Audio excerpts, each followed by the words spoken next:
in Round Rock.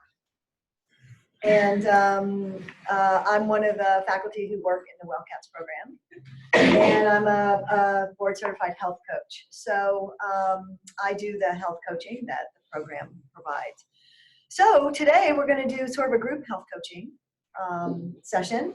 And so we'll dive into what that means. But before we do, I'm interested to know why you guys are here. What do you hope to get out of today? If you don't mind sharing with me. That'll help me make sure I deliver. Tools to help me lose more weight. Okay, thank you. Anything. Thank you for saying that. Yeah, you'll definitely walk away with some tools. The tools to help you stick to your plan. That's my biggest problem. Okay. I do good for a while, but then when I plateau, then I'm just get frustrated and go back to my old habits. No, no one ever gets frustrated, do we? It's like, So, okay, yeah. That's an interesting phenomenon. So you feel like you develop a new habit and you see some changes and then you plateau, and you're not sure what to do then, or you get bored. Exactly. Okay. And then, one by one, I convince myself, oh, I'll just have one Coke. I gotcha. And then the next day I have another Coke. Okay. So I think we're going to address that. Yeah. But towards the end, when we have time for questions, if I haven't adequately, please ask me. Okay. Okay. Other things that you hope to get out of today? You guys can relate to those things that have been said. Anything else? Okay. All right. Well, let me just start out by saying change is really hard, and you should not feel bad or embarrassed or anything like that, because this is hard stuff and everybody struggles with it. So that's why people like me make a living, basically, because that's the truth. So don't feel bad. Even I struggle, and I know all the tools and have studied them for years and years and years. So let's just start with that and make sure that you have some tools that you can use and that makes sense to you. So that's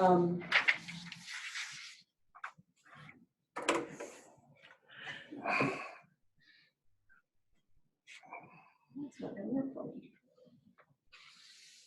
Okay. You should be able to click on the PowerPoint, yeah. Just click on the screen with the PowerPoint.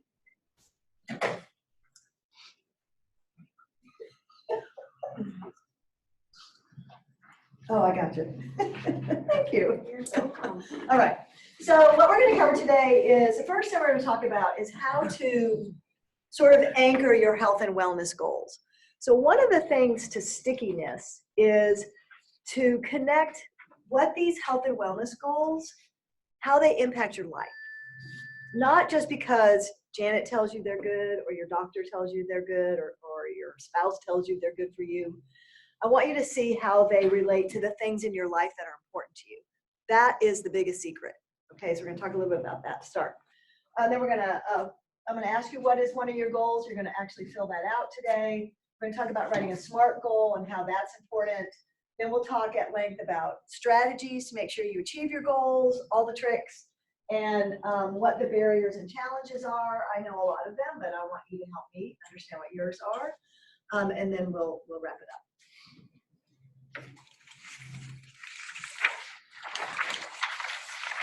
Okay, so that wasn't supposed to be there. I'll slide it over. Okay, here's the first thing.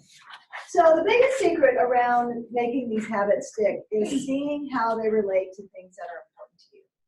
And so here's a couple of examples. So I just turned 60 years old, which was a shock to me. I think about my mother when I think about 60-year-old, but nevertheless, I just turned 60. So like, what's important to me? So I'm like starting to think about retirement, which is kind of exciting when I think about it. Bless you. And so what do I want out of retirement? Well, I want to travel. I want to be able to do what I want to do. And so when I think about what can help me do that, it is literally taking care of my body. And so physical activity fits into that for me. I have really bad osteoarthritis in one knee, so I can't run or do a lot of weight bearing, but I can ride a bike and some other things. So when I think about not doing my physical activity, I think about my future and why that's important to me. And it would be a shame if I work myself to death, retire, and then I can't do anything. That just would really piss me off. actually. So, so that's an example for me of what's important to me. So maybe you're a parent, right? And maybe you want to make sure that you can attend all your children's things that are coming up and be around. Maybe that's a motivator for you. Maybe you have grandchildren. Maybe, you know, you have a hobby that requires you to have some energy. Whatever it is, it doesn't matter. Think about what are the important things in your life and how these health habits can contribute to that. So let me stop there and ask if you have any questions about that. Does that resonate with you? Yeah? Can you all see the relationship between some of these health habits and the things that are important to you in your life? Yeah, okay, okay. So maybe you just have to think about that regularly in order for that to help you maintain these things. All right. So healthy employers. So let me talk a little bit about the value of healthy work. And so a lot of you are in working age, right? So I have about 5 years left, I think. And a lot of you are younger. So why is health important to work? Well, there's good, strong evidence for all these things. So people who are healthy are more productive and present. So let me describe what I mean by healthy. Even if you have a diagnosed disease, it doesn't matter what it is, if you engage in regular health habits, you are more productive. We know that for sure. Whether you have diabetes or you have an autoimmune disease or asthma, even if you have those things and you engage in these healthy habits, you are a more productive employee. We know that. Healthy employees are happier, right? So that's a good thing. I have some colleagues I wish were happier, right? Because they kind of make my life miserable sometimes. So healthy employees are happier. Healthy employees are more patient. Patience is super important, right? Yeah, you know, maybe not, but it is. I was not born with a high degree of patience. That's something I've had to develop in my life. Maybe you can relate to that. So I know I'm more patient because I engage in these behaviors. Healthy employees are at work more often, so they use less sick time. And we know that. We've done research on the data that we collect through Wellcats. We have 5 years of data now, and that's one of the strongest data points that we have about our employees. So the employees at Texas State who engage in the Wellcats program use less sick time, statistically. They're more resilient. Resilience is a word that means able to withstand challenges better in many different ways and recover quickly. So you're more resilient and you're just better employees. So do you guys know these things already? Is something that you've read or heard about? Yeah. Yeah. Okay. So it's good to be healthy. Okay. So let's think about that. So I have a little worksheet for you. So I want you to fill out the first part. So I want you to think about the type of habit that you want to adopt or change. And so there's 3 categories of habits. There's identity habits, there are process habits, and there are outcome habits. So here's an identity habit. I want to be a stronger person. That's about my identity. Or I want to be a better person, or I want to be a more patient person, or I want to be happier. Those are about my identity, like who I am. A process goal or habit would be, I want to engage in physical activity 3 times a day. That's a process habit. Or I want to eat 5 to 7 fruits and vegetables a day. That's process. Or I want to get 7 hours of sleep. That's all process. Okay, it's what you're actually doing.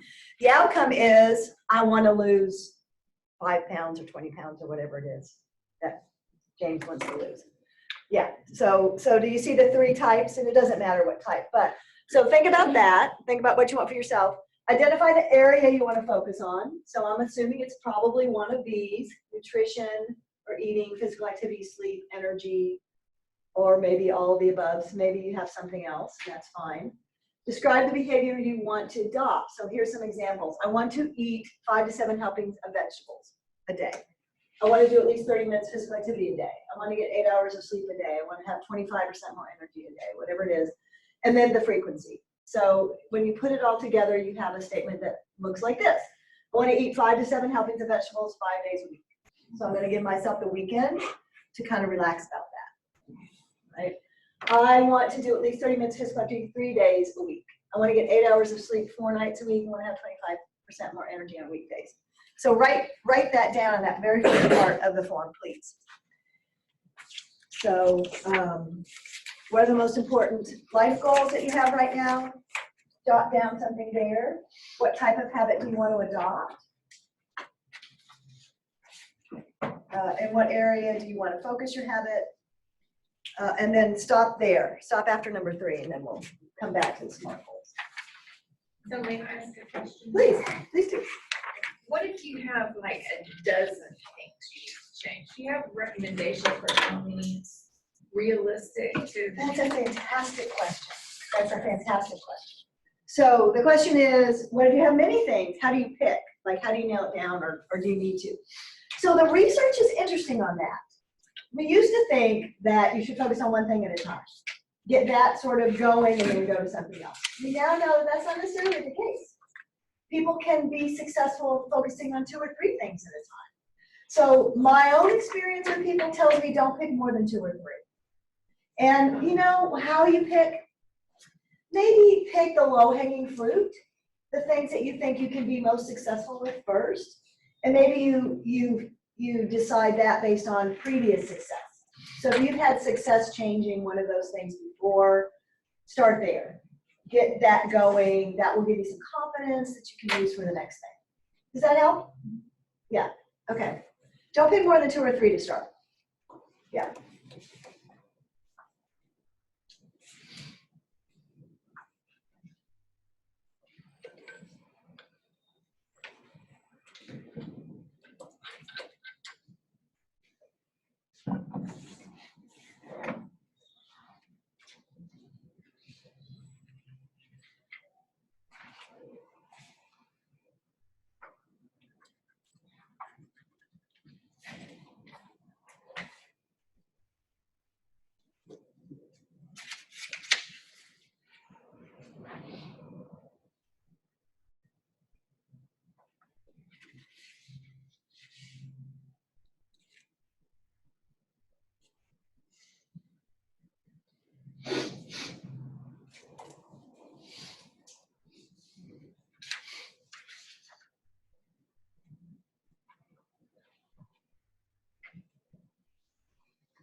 Anybody have any questions about those first 3 things?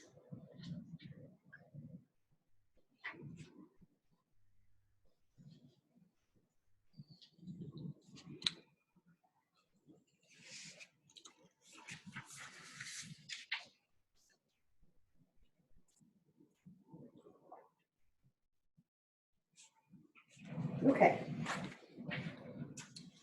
Let's talk about SMART goals and why they are important. You've probably heard this acronym before, SMART. So a SMART goal is a goal that's specific, right? So here's an example. So a vague goal would be, I will eat more vegetables. It's not very specific. More is kind of vague, right? So we're going to do better than that. I will eat at least 1 vegetable serving. Okay, so that's specific. Measurable means you can measure whether you did it or not. So this one says I'll eat at least 1 vegetable serving at each meal over the next 7 days. You can measure that. Okay, very easy to measure. This one, hard to measure. Action-oriented means that it requires you to do something. Okay. Now, sometimes I write thinking goals.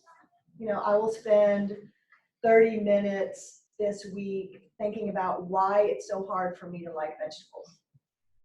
That's a goal that I've had somebody write before. Okay, it's still an action oriented. You're going to spend 30 minutes thinking about that, and then you're going to come back next week and talk to me about it. Tell me what you learned. So action oriented requires you to do something realistic. So that's super important. So these goals have to be both challenging and realistic. If they're not, this is what's going to happen. You're going to either find it to be too easy, or you're going to find it to be too hard. Both of those are equally problematic. So you want to create a sweet spot that requires you to stretch a little bit and make you a little bit uncomfortable. That's the best goal you can write, requires you to stretch a little bit and make you a little bit uncomfortable. All right, so if you make it too easy, you're going to get bored and you won't have enough confidence. If you make it too hard, you're going to say, see, I told you. Okay, so you want that sweet spot. And then time reference, so some amount of time. And so my suggestion, based on, again, a lot of evidence, is to write goals for the week. And so some people consider Sunday the first day of the week, some people consider Monday the first day of the week. Sit down and actually write them, like in your planner or somewhere that you can see them. And then what we'll talk about in a minute is transferring them to your calendar if you use a calendar, so that it's just like a meeting. Because isn't your health as important as your work? I think so. I think it's more important. So you gotta put it, you know, schedule it just like you do everything else or whatever people schedule for you. All right. So do you have questions about this? Writing a SMART goal? Okay, so based on those first three things, can you write a SMART goal in number 4? So if you haven't done that, go ahead and do that. So pick one of the things that you want to change, one of the habits you want to adopt this year, and write a SMART goal for, let's say, for the next week. Today's Wednesday. So to accomplish sometime over the next 7 days. Go ahead and write that down.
Okay, now I have some questions for you. So if you do what you just wrote down, how will your week be different?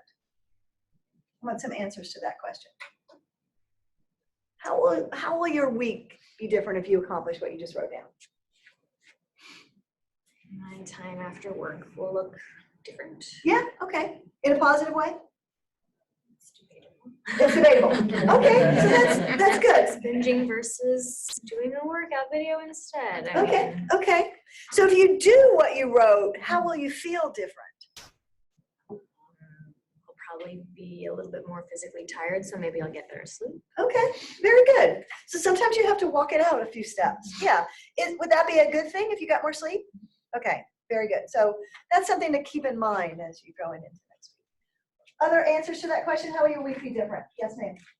I will have to forfeit an hour of very important time on Facebook. So what do you think about that? I think that will turn out to be a good thing. Yeah.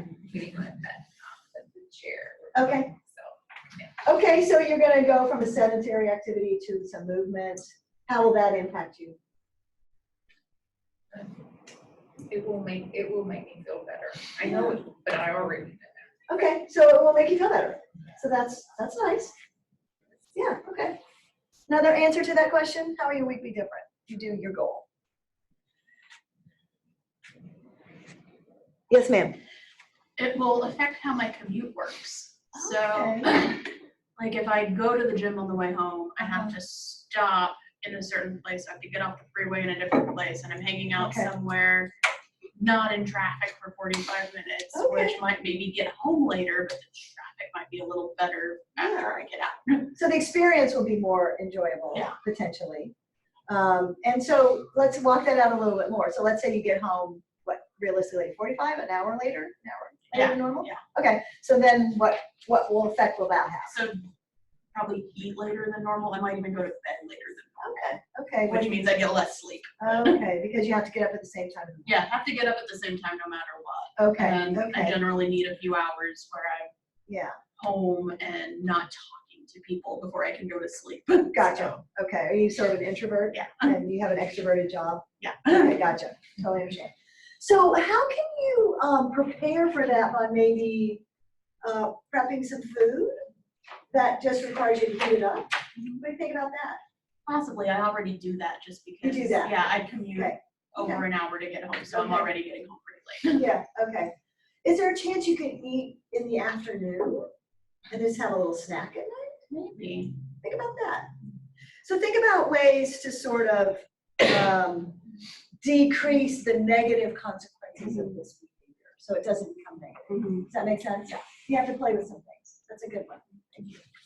All right. Did everybody get a goal down? Okay. Anybody have any questions about writing the goal? Okay. All right. Very good. Okay, so let's talk about strategies to achieve goals.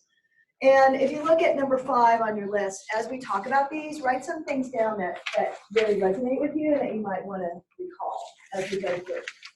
So the first thing is something I already talked about, making your goals challenging but realistic. If goals are too easy, you'll get bored and lose confidence. If goals are too difficult, you'll lose confidence and feel defeated. So this is a trial and error kind of approach, just kind of writing them and see what happens. But make sure that they are a little bit challenging at least, so that you have to work at accomplishing them. If you notice that you just did it really easy, then up the ante the next time so that you have to work a little bit harder, okay? Put them in your calendar planner. So there's 2 things about this. First of all, writing them down builds accountability in you. Better, sharing them with someone. Writing them down and saying, hey, may I role play with you, Judy? So if Judy's my friend, I'm going to say to Judy, hey, Judy, I have 2 goals this week, and I'd love for you to help me. And you might go, oh, I don't want to help you. And so what I mean by that is on Wednesday and Thursday, can you ask me if I did these things? All I want you to do is ask me. Are you okay with that? Thank you. And if Judy cares about me, she'll do that for me. You know, I'm going to ask my spouse, my family, my friend, my mom. I might call her on the phone and say, Mom, just check in with me about this. That builds a little accountability. What do y'all think about that? Would that get you to do it more likely if you ask the right person? Now, you don't want them to nag you. So be clear about that. And I'm not asking you to nag me. I'm asking you just to ask me. Yeah, okay? So that's really important. And then putting them in your planner helps you remember them, and helps you realize this is just another thing that I do. This is just a normal, everything. It's like the meeting I go to every Wednesday at 9 o'clock, but I'm going to enjoy this better than that meeting I go to. Okay, who does that already, or who's used that approach before? How does it work for you? Sometimes I'll just ignore it. Like I'll Yeah, put a okay. notification on my phone and then I'll just, I don't want to do that today. And it's Okay. really easy to just swipe clear instead of actually accomplishing. Yeah, okay. So what do you think that's about? Do you think, okay. Have you done the anchoring it to important life things before? Maybe not like all the way. Intentionally, yeah, okay. So, you know, it's really easy just to swipe and Yeah. dismiss. Before you take that action, I want you to think about being very intentional and saying to myself, okay, I have the opportunity now to ignore that or to do that. I'm in charge, it's my choice. What are the pros and cons of ignoring it? And what are the pros and cons of doing it? Just walk through that. If at the end of that conversation with yourself, you get to the point where you dismiss it today, own that. Okay. Own that and say to yourself, that's the best decision for me right now. I'm good with that. Tomorrow I might make a different decision. beating yourself up, feeling bad, feeling guilty, that is worse by far. Does that make sense? Okay. So just have that little conversation, or even have it with a friend or a spouse. Can you talk through this with me? You know, just to hear yourself. I'm an extrovert, so I can't think unless I talk. No, you I know, sound so yeah, shy. But some of you can have that conversation very well in your head. All right. So really be intentional. That's what I call the moment of choice, the critical moment of choice.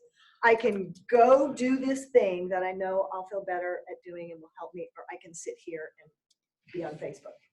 Let me think about that. Which one of those is better for me right now? And some days it's sitting down and not doing it. I make that decision at times because it's the best decision. But be intentional. Be intentional. Okay. So write them down. That increases the chance you'll achieve them. Ask someone to join the behavior to support you. So social support increases success. We just talked about that. Accountability increases success. So friends are very, very helpful supporting people. Either get someone to do it with you or get someone to help you be accountable to it. Both of those are very, very good.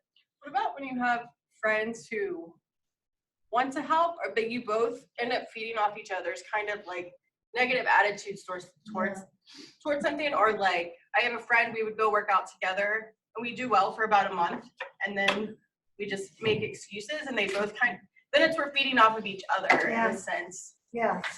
So that's a great question. So talking to your friend about how you can not do that, and just kind of committing to, you know how we sometimes sort of fall off the wagon and we start justifying our bad behavior. I don't want to do that anymore. Are you in? Can we help hold each other accountable? So if I start going down that road, you say to me, hey, you're going there, stop it. You know, so that's one way. Or get a different friend. Now here's where it's complicated.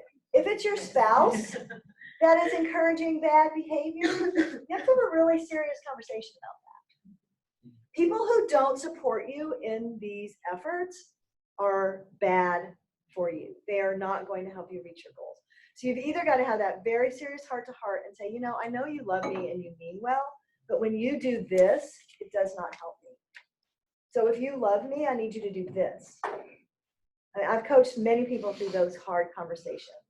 So be courageous and have that conversation. Or if it's somebody you don't live with or aren't married to, find someone different and go shopping or out to eat with that friend. So talking about it, making it out in front so that you guys can hold each other accountable. Yeah, that's a challenge. I get it. Okay. This is a huge one. I should have put this one first on the list. The environment around you is the most important thing in terms of whether or not you'll meet your goal. Research shows that. So if you don't have an environment that supports your goal, you're not going to be successful unless you are uber motivated. So what do I mean by that? Okay, so if I want to eat better, then I need to have access to that food that's on that list. And I need to get less food that's not on that list. You know what I'm saying? Okay. If I want to be physically active, then I need to keep my tennis shoes, my clothes, my stuff with me.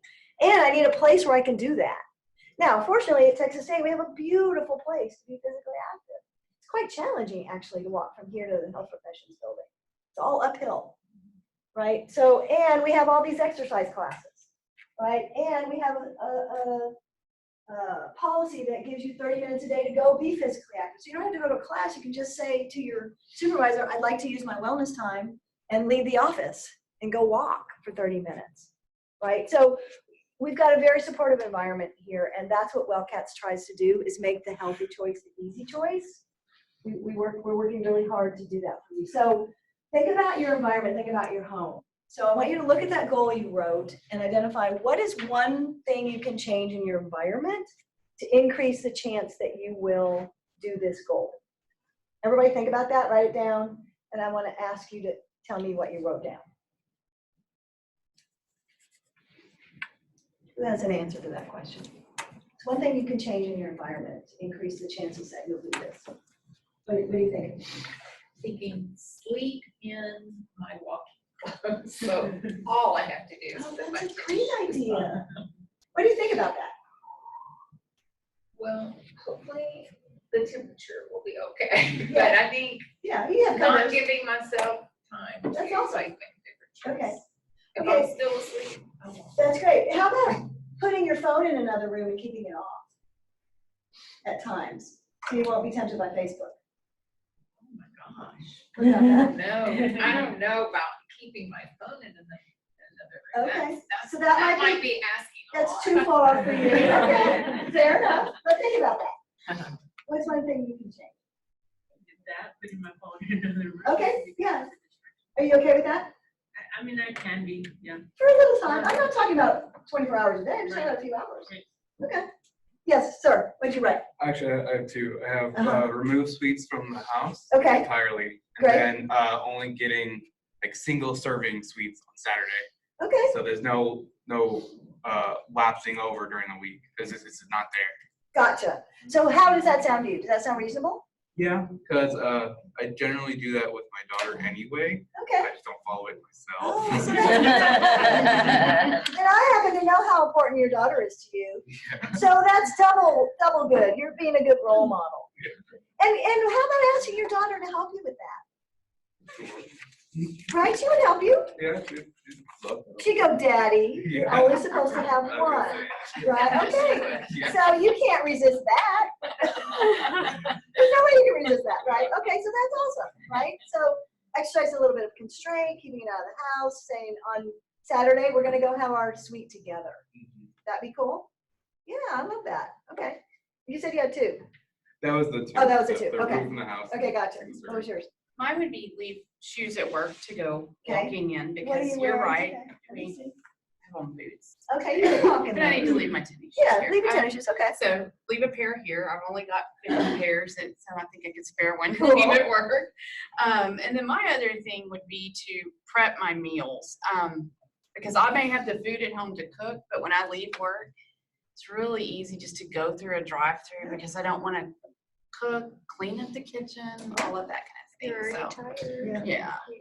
So. Yeah, so here's another secret that I've learned through my clients. No one can eat healthy unless you prep and plan and prepare. There's not a person in this world who can do that unless you're a chef, maybe, you have a restaurant, and they're still prepping and preparing. So I know that to be the absolute truth. So like, what would that look like for you? Would you do that on the weekends? I think or- it would have to be done on the weekends because I feel like if I tried to do it during the week, it would be same thing, you know, oh, I have time for this. Yeah, exactly. So, How does that sound, taking a little time on the weekend to do that? well, it's just something I need to do. I mean, it's not something you want to do, Yeah. Yeah. but you know, it's just a necessity if you're going to stick to it. And when I have been successful in the past, I have done that. Even if I haven't really cooked and had the meal ready to just heat up, Mhm. everything's prepped. Like all of my vegetables are Everything's chopped, yeah. Everything's, you know, Okay. all the things that take time. Yeah, so how can you make that fun for you on a weekend? That I don't know. Who has suggestions for her? How can you make that fun? I've had friends over and we've done prepping together and we'll each, we've done it with making frozen meals or just chopping stuff and then we divide it all out after, so that's been fun. Yeah, yeah, I make it a family deal, Yeah. like my kids get involved, and, Yeah. you know, or we all sit down and do our meal selection for the week, and we'll Yeah. say, okay, you know, what do you want to eat? And everybody gets to choose the meal for the week. And say, Okay. what do you want to eat today? And so we just, everybody is involved, so it's not like, oh, I don't want that, or, oh, you know. it's a family event. Yeah, and a family situation, yeah. I love food. I don't know why, I just do. And so that appeals to me when I do my prep.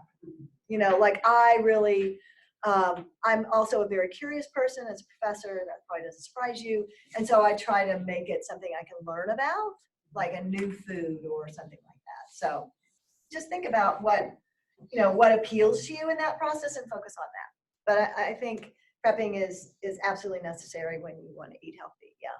Now, you know, people like HEB are making that easier for us. You know, you can buy, you know, carrots and celery chopped up now, costs a little more. So also look for those kinds of conveniences as well. Yeah. Yes. Meal prepping is boring, so I take my iPad and put on Netflix while I'm in the kitchen watching TV. Oh, that's a good idea. Kind of get you away Yeah, from do you find it's gonna tend to? You can still watch your Yeah, movie, still but watching the movie. Yeah, that's a good idea. That works pretty good for you. You have like spaghetti sauce all over your iPad? Okay. I am a messy cook, but yeah, I can get a good case. All right, cool. All right, did everybody identify some things in their environment that they can change? And so also pay attention to the barriers in your environment as you're trying to achieve these goals. Like what is working against you, and get rid of that or fix that if you can. Short of kicking a person out of your house, you know. Okay. Okay, and then how many of you have something that you want to stop doing, not start doing? How many of you have a bad habit? Okay. All right, so bad habits. The trick there is you want to increase the friction between you and the bad habit. So you want to make the bad habit harder to do. So for in your example, getting rid of the candy. I can help you problem solve with that if you have another example that you want, but if you're trying to stop a bad habit, like you were talking about Facebook, you know, either take Facebook off of your phone or put your phone away for a couple hours a day, something like that. That's what I mean by increasing the friction. Does that make sense? Okay. All right.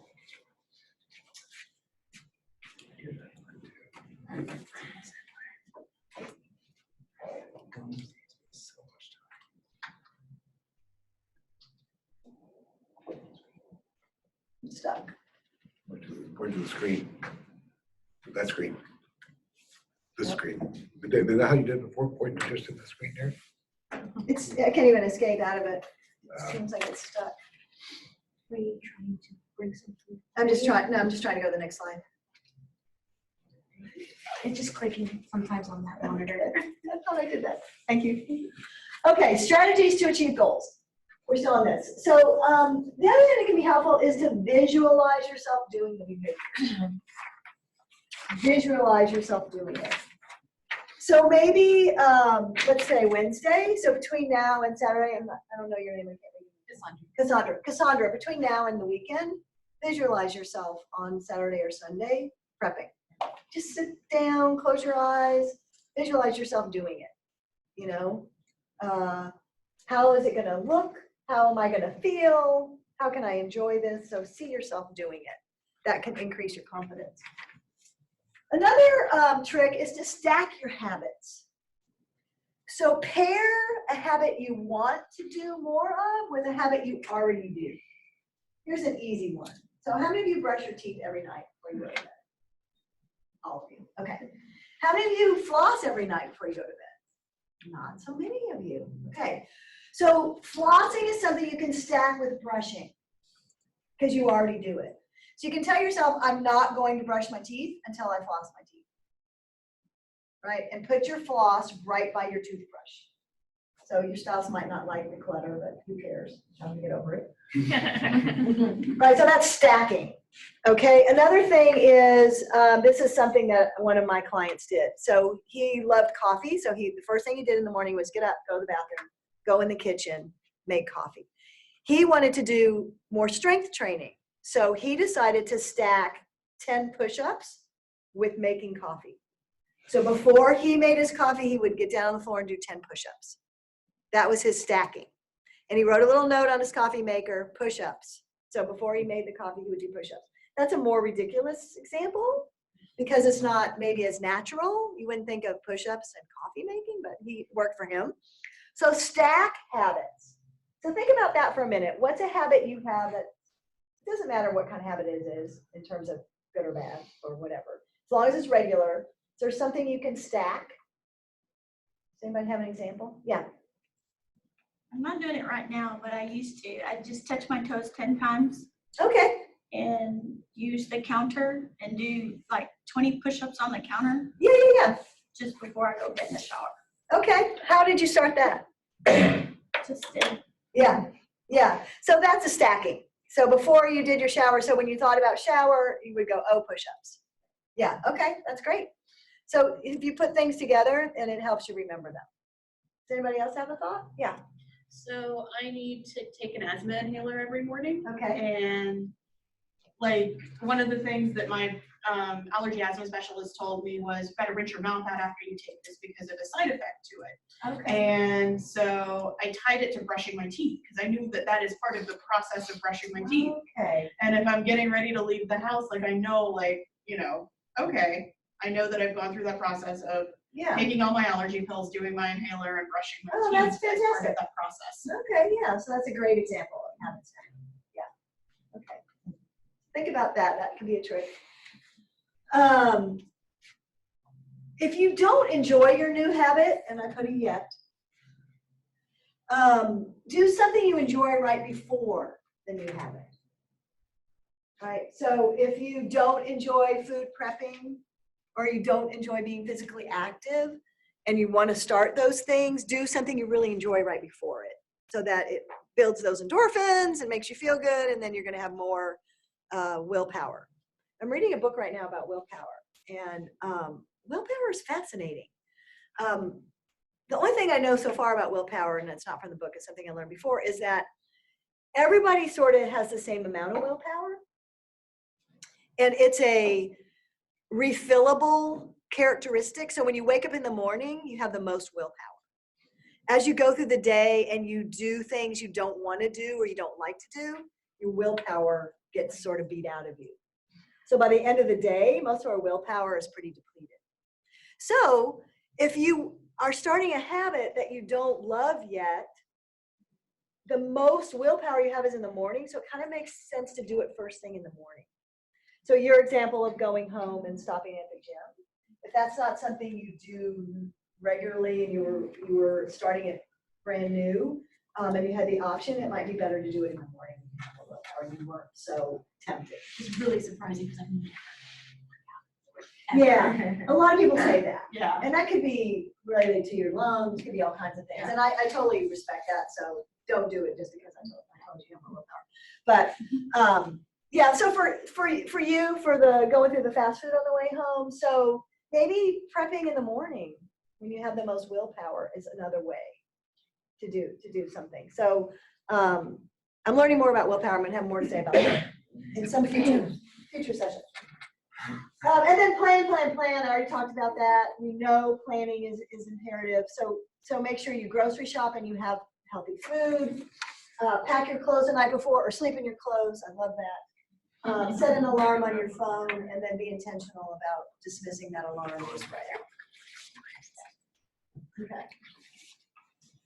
Okay, so let's talk about these. These are some of the barriers and challenges that I've heard in my experience. So people who are unsupportive in your life, have a conversation with them and tell them what they're doing that's not supporting you so that they can make a choice.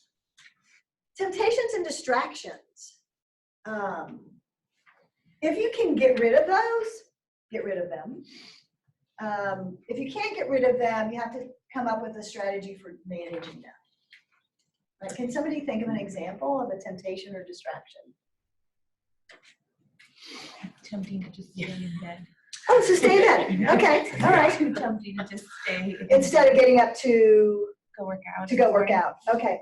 So what have you tried that's helped in the past in that regard? Well, the funny part was stacking. There was a hot minute where I wouldn't let myself shower only at the gym. So I'd go to the gym, go work out, and then shower in the morning because I prefer to shower in the mornings Okay. and in the evenings. I love So that. That worked for a hot minute, and Okay. then it just sort of kind of fell apart a little bit there too. Okay.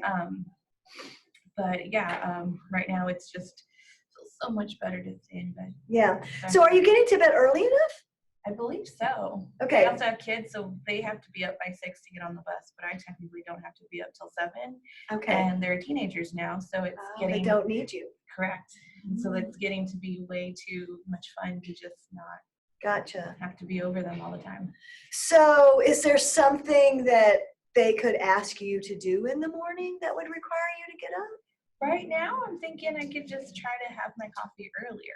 Yeah, Because I'm doing that about 7:15. Okay. Having my coffee or at least making it. okay, So if I can get up at 6, because I wake them up anyway. And Oh, make my yeah. coffee yeah. instead of just going back to my room. Oh, and that's good. playing. Can you like close your bedroom door and lock it and put the key somewhere? Like so you can't get back in your There's bed? no out key from the outside of my room. Okay. It's only from the inside of the bedroom. Yeah. Barricaded or something? Probably. Because it's like so tempting. Oh, to yeah, I extra get it. 30 to 45 I minutes get to it. sleep because get now it. they're self-sufficient. So how about when you get up, like pulling all the covers back so the bed gets cold? See, that's another option. So it's not as tempting. I already get out, use the bathroom, wake up both children, and then crawl back in. Oh, So then I'm like, no. just turn left and go Yes. go make coffee instead of turning back. Yeah, if you could right. put some barrier in your house or something that wouldn't kill you if you ran into it, you know what I mean? So think about that.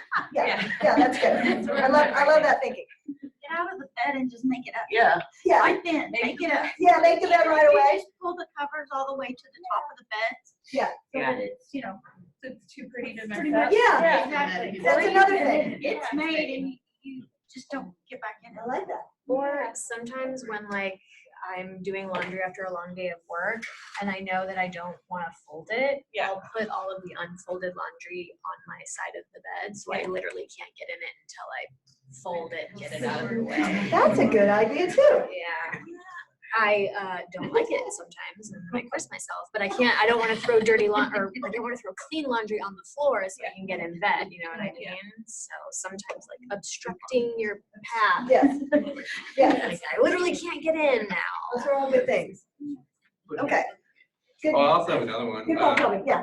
Eating also helps with waking up a little bit early because of your internal clock. So Yes. if you got out of bed, like immediately just had like a snack, Oh, like an orange or something. I like that. A healthy snack. Yeah. That would fuel you for an exercise. Mhm. Mhm. Good one. I write these down. Okay, yes, write them down. Okay, temptation distraction, schedule not enough time. Okay, so who's challenged by that? Yeah, okay. So, what would help there, do you think? Oh, Lord. Getting my husband to get a job in San Marcos and moving to San Marcos so I don't have to commute to North Austin every day. Oh my God. That's a good one. How realistic is that? Not at all. Okay, so can you exercise at work? Sort of. Can you The go work the out? problem is, like, so I have allergy-induced asthma, Okay, and so I can't work out there. I understand that. Yeah. Yeah. Can you go to one of our, we have 30 classes a week. Have you checked out our schedule? I have. Okay. It's hard to commit to doing things at work just because my schedule changes so much. Yeah. So, Do you have a supportive boss? yes, she's right there. She made me come here. Okay.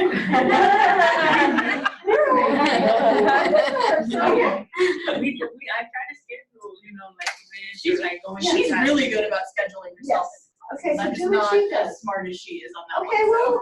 work on that. I think it's much more realistic to do it at work. If you're spending that much time in the car, absolutely. Yeah, check that out. I bought That was into my our rec center so I could do that here. Mhm. So I just Yeah. get here earlier. And then go to the rec And center. then go to the rec. And Yeah. that's where I would force myself to shower. Yeah, are you using the subsidy, the WellCat subsidy? Very good. Who else has time challenges? You had your hand up. Oh, I just had a thing. My office, like at 11 every day, like a whole group of people will like go into our break room and do some kind of physical activity together.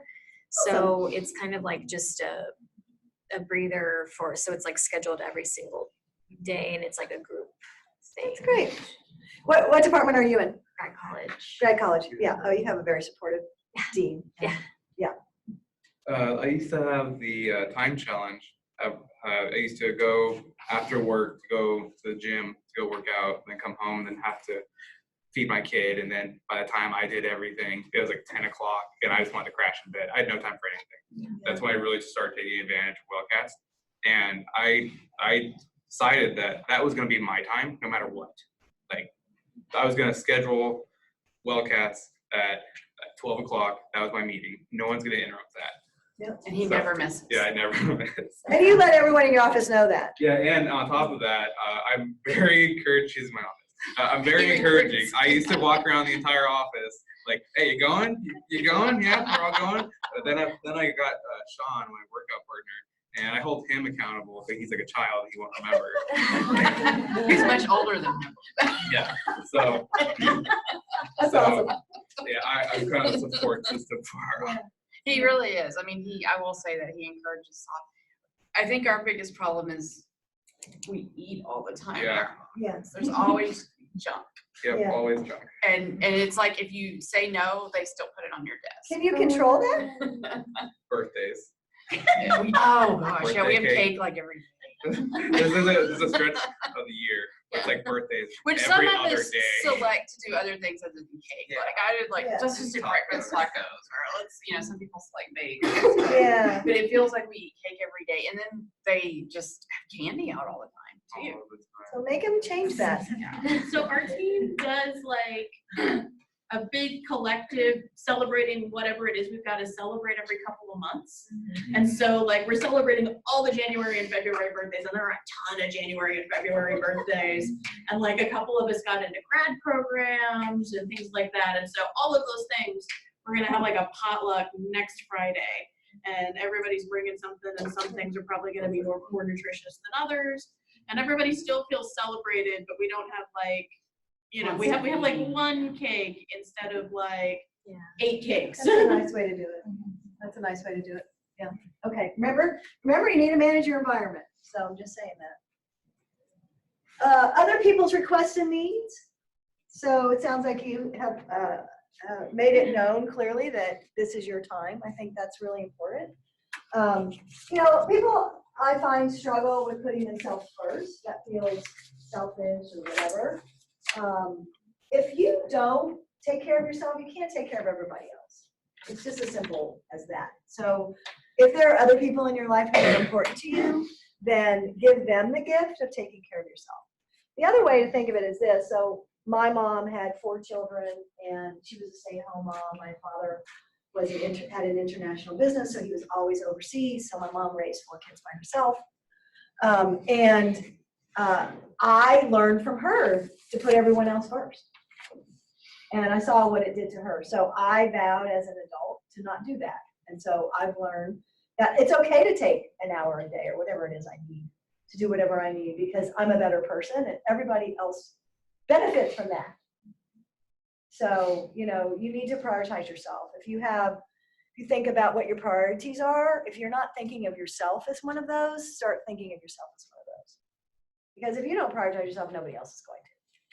I have a challenge with that. I have a 3 and 4-year-old. Yeah. And one of them is an early riser. Yeah. Which frustrates me because I'm not. Yeah. So even like the idea, it's like, okay, I can wake up 30 minutes early to walk on my treadmill. Well, my 3-year-old is already up and needing to be entertained at that point. Yeah. And I find, because for a while I'd be like, well, I'll just put the TV on for them. Yeah. But that sets really bad tone for mornings. Yeah. So trying to like wake up early, and then my husband in the evenings, he's got classes. So he doesn't get home till late. So it's, single parenting and the mom, and the evenings on some days, and then really trying to find that time for me when I'm having to take care of. Yeah, that's a definite challenge. It'll get better when they get a little older. But is there something you can do with them now? Like, could you take him out for a walk? Probably. Like, put him in a stroller and talk to him the whole time. Sure. I mean, one's still asleep though, so it's. Is your husband home in the morning? No, he has to leave by 5:20 every morning. Okay. So. Can you get a double wide? Yeah. Just wake them up. Yeah. Get him out there with you, and tell him a story, or I don't know. Give him something to do. An early riser. Uh-huh. When he was younger, he used to love to do yoga in the morning. Okay. So that was a distraction tool for him. Yeah. And just sort of like walking him through some silly yoga poses. Oh, for that's a him. good idea. Yeah, silly and fun. It's not Sure. necessarily yoga. That's a good idea. You can put on a yoga video and you can tell him to try to mimic it. Yeah. Next to you on the treadmill. Yeah, that's another idea. Thank you. It's definitely hard when you are being a single parent. I get that. I think the best advice I have for you is to try to find something you can do together. Because then that teaches them the value of those habits. And then they feel like they're supporting mom, helping dad, whatever it is, and you're in it together. Because they need to learn these things as well. It's the best time. I mean, really the best, if you're a parent and you are trying to engage in healthy habits, you are giving your children the best gift you can give them. There's no better gift. And so think about that. I mean, that I hope hits you in a place that resonates. Your children are learning everything they know from you, like it or not. Okay, good. Unexpected crises and emergencies, so if you can get regular about these habits, if every once in a while something comes up and you can't do it, then you're not going to feel bad because you're going to go right back to it. But a crisis or emergency, when you're just starting a new habit, it can derail you. It can definitely derail you. So be intentional about saying to yourself, okay, this was just a one-time thing. It's not going to happen again. I can get right back to it.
Oh, yeah.